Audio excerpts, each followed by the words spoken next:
And even though posh people are quite obviously able to beat people up, indeed, posh people have beaten people up all over the world. Yeah, but they're not going to cut you. Yeah, they're not. There's going to be fists. My back history is all gangs of skinheads and blah blah blah. So I thought, no, he's got to be all right at some level. I'm brave if I think that it's going to be a fair fight and then I've got a knife. It's going to be Queensberry rules. I am. I wouldn't back down. But as it was, I still did back down. If it's a gang or people look off their head or something, I go, well, whatever. Let's move away. You don't need to. You don't need to win a fight with a load of smackheads with knives. Why do you need to win that fight? Get in the car and leave. Recently, there's a thing that's been happening round my way. There's a bloke, and I don't know who he is, and he's clearly a bit of a nutcase. Right? When he sees me, he shouts the words BBC fascist prick. Right? Now, there's a number of things that are wrong with that. Yeah. Prick's okay. Yeah. I basically haven't worked regularly for the BBC for 10 years, right? Longer, in fact, because Baddiel and Plan went to ITV. Fascist, I think, is unfair. I think that is unfair. Yeah. So as one of the persecuted. Yeah. I don't know who he thinks I am.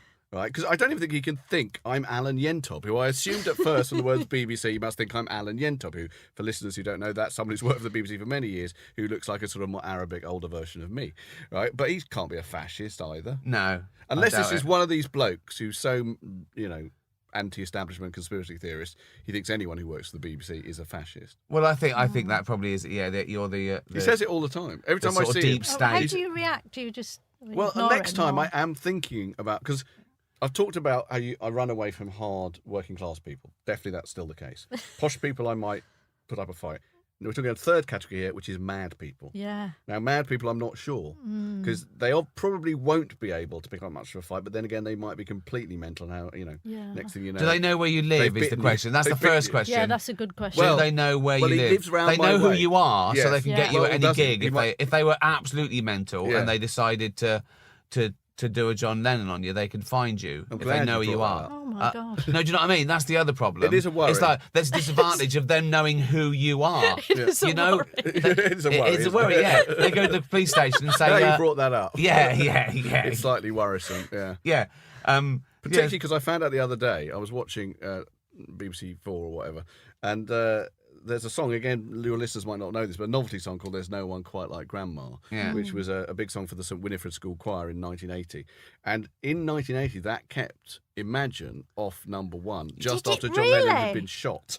Yeah, so you think that's incredible because it's John Lennon, one of the most important musicians of all time. He'd just been shot. Yeah. And so, that's quite a boost for your music being re-released. Still, this absurd novelty song. There's no one quite like Grandma. And if you have a moment, Did she have no teeth as well? No, she had a very big mouth, the girl who sung it, and tongue, very big tongue indeed. Right. And I think someone famous was in the choir, someone like Maxine Peake, or someone was in the choir. I'm guessing. Won't be Maxine Peake. But anyway, if you get a moment, go and watch it, right? Because it's incredible. It's like from another time. It's only 1980, which doesn't feel like that long ago to me. But obviously, you think like, how can this be #1? Wasn't there another one as well? Grandma, we love you. Yes, that's their follow-up, I think. That was the follow-up, was it? Yeah. The thing you should. You run out of ideas, love. Here's the thing you should watch. I'll be honest, love. You run out of ideas.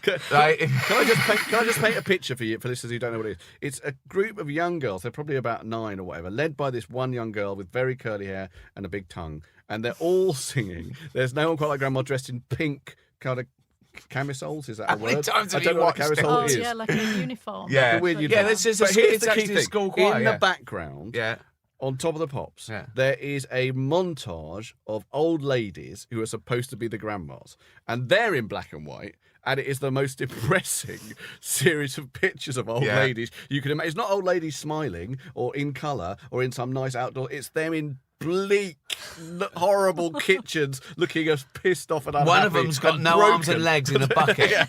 and really, you should go and watch it.